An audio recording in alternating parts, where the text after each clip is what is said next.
Thank you for joining us this year for Veterans Day. I'm Brooke. And I'm Haley. To start this video off, we will have Thane and Haley give us facts about Veterans Day. It was also called Armistice Day. The date falls on the anniversary of the ending of World War I. Also of 2010, there was about 2.1 million veterans in the United States. There are 118,198 veterans in Kansas alone. Red poppies were also worn on Veterans Day. The last post is the song that is played on this day. France, Britain, Canada, and also Australia honor Veterans Day on or near November 11th. Australia's is called Remembrance Day.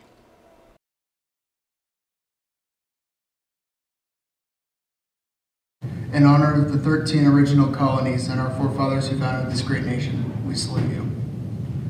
To the men who died in the war for independence, we salute you. To those men who fell in the War of 1812 to preserve our freedom, we salute you. To the brave soldiers on both sides, the North and the South, and the Civil War, we salute you. To those who shed their blood in the name of hope and freedom in the Great War, we salute you. For our fathers and sons who died in the terrible battles of World War II, Pearl Harbor, Anzio, Midway, the Bulge, Iwo Jima, Guadalcanal, Normandy, and Berlin, we salute you. To the men of the 1st Marine Division, who, in a rearguard action at the Chosin Reservoir in Korea, saved their battalion and the lives of their brother Marines, we salute you. For the brave men and women of our armed forces who died on the fields of fire in Vietnam and whose names will live on forever on that hallowed wall, we salute you. For our Commander-in-Chief, who leads our nation in good times and bad, we salute you. For the Boy Scouts of America and all the Scouts who have gone before us, we salute you. To God, our parents and our families who we love and respect, we salute you. To the men and women of our armed forces, the arsenal of democracy and the hammer of freedom, we salute you. And last, to freedom, because without freedom, there is no honor. Without honor, we are not Americans. And on this we vow that as long as this flag flies, we salute you.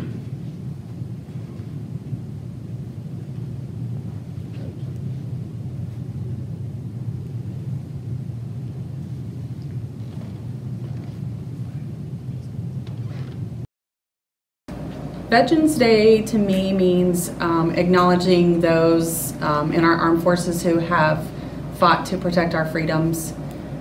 They have sacrificed their own lives here at home, as well as time away from their families and learning and working together in ways to help keep America free.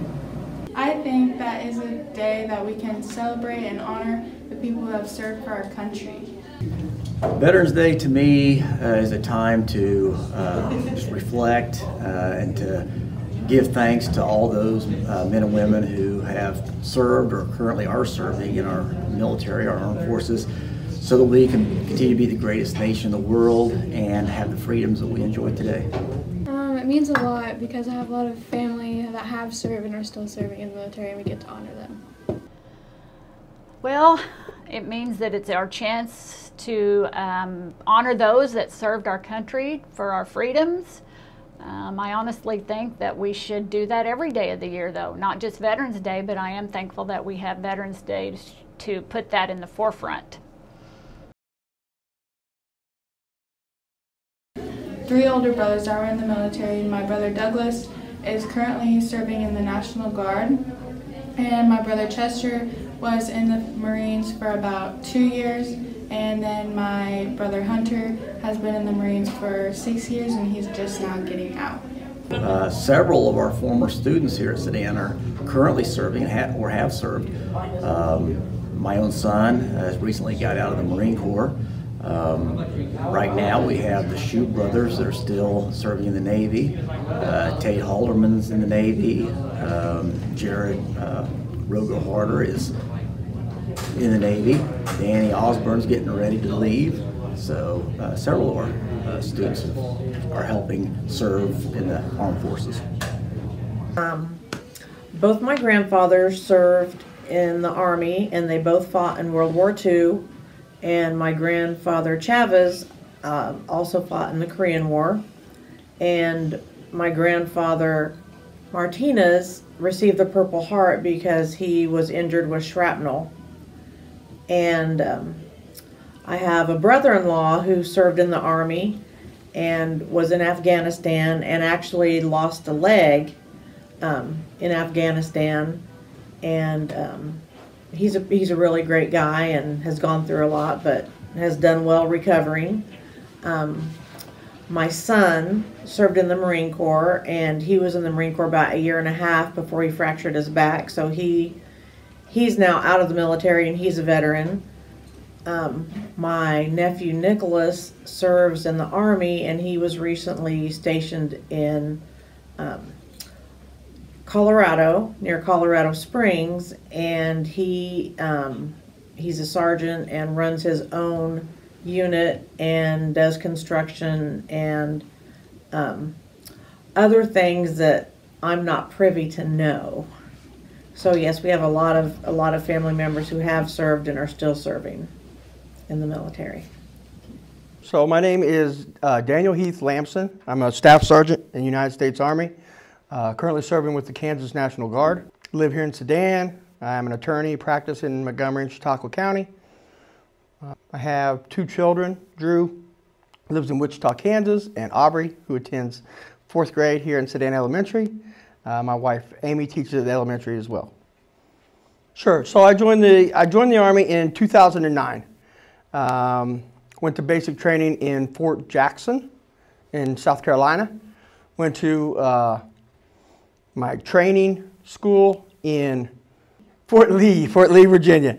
Following basic training and school, I then was attached to a unit out of Wichita, Kansas, and then transferred immediately to a unit out of Augusta and deployed to Afghanistan in January 2010. That was my first deployment that I ever went on. It was a year-long deployment. At that time, myself and Amy and Drew were living in Wichita. It was a tough deployment. Proud to have served. When I came back, I was then promoted. I'm a staff sergeant right now. Back then, I was only a specialist. I was promoted to the rank of sergeant and transferred to a unit in Iola, Kansas. And that's where I still serve with the unit out of Iola, Kansas. We're the FSC 891st Engineer Battalion. The FSC is a forward support company, so we support infantry units with whatever they need, like food, ammunition, we repair vehicles, things like that. In my first deployment back in 2010, I was with a vertical engineer unit where we would build structures. We would build housing for infantry soldiers and other soldiers, but we built primarily. So we were mostly carpenters, plumbers, electricians, things like that. So when I transferred to Iola, we're mostly mechanics. So we fix a lot of vehicles, cooks, feed people, things like that, things of that nature. And that's who I deployed with. My most recent deployment to the Middle East was with the 891st. And we deployed for, it was about 10 months. 10-month deployment, something like that. You're gone for about 10 or 11 months really from your house. But so we deployed and we're based out of Kuwait. We traveled all over the Middle East though. We traveled to Syria, we traveled to Iraq, traveled to Afghanistan, traveled to Saudi Arabia. So got to see a lot of places I had never seen before. Some I had, but and then we came back home and like I said, still serve with 891st. We drill once a month, So pretty relaxed, pretty chill. Just I'm so grateful to be home, safe and happy, to be back with my family. I've also had some other deployments that weren't combat. Those were combat deployments, but I've had deployments like down to El Salvador and to Germany on like humanitarian missions, building schools, things like that. Those are the things I really like to do. So eager for one more of those deployments maybe to come up, but not eager to go back to the Middle East for any reason. That's about it. I feel sad and worried, but also proud. Deployments aren't fun by any means, other than the fact that most of you guys know Heath, and so when Heath is gone for any length of time, our house becomes very quiet. He's kind of a loud guy. The first deployment was super, super tough because I knew that it was, he was in a pretty dangerous situation. And so back then it was harder to communicate with him. That was kind of when Skype was the new up and coming thing, and it didn't always work. And so we would go, you know, days or weeks without hearing from him. And sometimes when he would contact us, it would get cut out, or it was grainy, or you couldn't understand what he was saying. So that was kind of scary. And then the times when he would contact us and you could hear things in the background that you didn't really want to hear, like bombs and rockets and I'm in a bunker, that kind of thing. That's tough. So that was a very, very long year. This past deployment, I wasn't as stressed out this time because I kind of knew that he wasn't really out there in the front lines doing all of that stuff. I did learn when he got home that there was some of that kind of action that happened that I wasn't told about for a few days. Have to keep those secrets till later. It's just tough. I mean, it's hard on the kids. It's a long time, like a year when you're home, you know, and everything's normal, it seems like it goes by slow. But when someone's gone like that, it's tough. And I think our dog even missed him. No, I'm proud.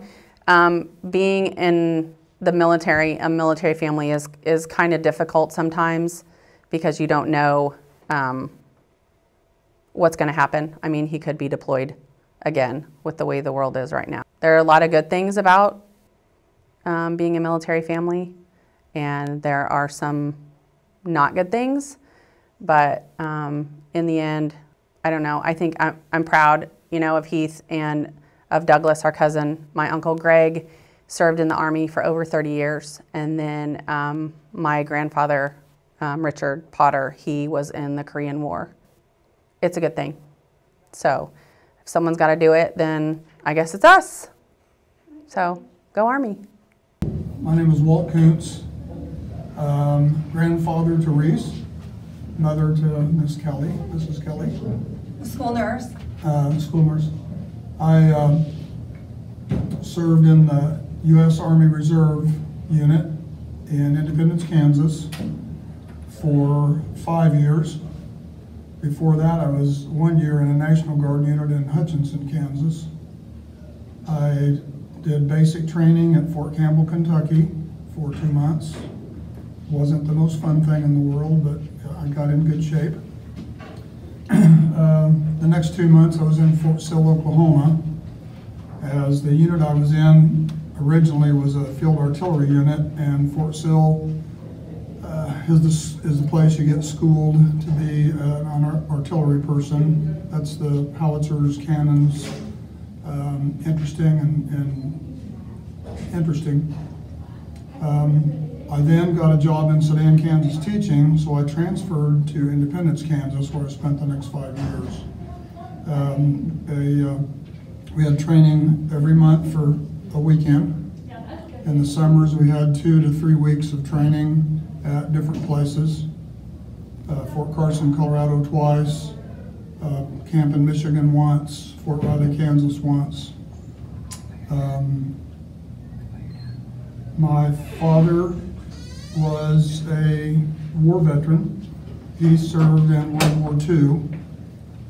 He was a bombardier, which is the person that actually drops the bombs, targets the bombs and drops the bombs and flies the plane on bombing missions. And he flew bombing missions over Germany late in World War II, right before the war ended. My grandfathers, both my grandfathers were World War I soldiers. One served in France. The other one actually had a gas mask leak and ended up being in the hospital for almost a year with tuberculosis because of the faulty gas masks. So I have uncles and cousins that served in different branches of the military. Veterans Day, among many things, is meaningful, but it allows people to look back and be thankful for the people who served in the military, especially some of those who served in really difficult situations during wartime. I think as a person who was in the military, it also helps bring back memories of the people you meet. You know, lots of people from lots of different backgrounds in the different times I served in the military. I think Veterans Day means to us, like, I don't know, we're being very proud of our history and our Absolutely. Family and people who fought for our country. I'm very proud, and like my family was part of that, and so I love it and it interests me, and yeah. Well, it's a time where you can be thankful for the people who served and the comradeship of the people who served, regardless of the times, regardless of the possible wars and the conflicts. Some wars were very unpopular. Some were never way popular, but they were more supported. But the people who did those jobs can still be honored for what they did, even if there are people that even if they're not here anymore, too. Absolutely. Oh. On Veterans Day, while we were at home, they traveled land and sea to make sure we stayed safe, to protect us and keep us free. Words are not enough to give them what they're due. On Veterans Day, please thank them for their service to me and you. Thanks for watching, and we hope you have a lovely Veterans Day.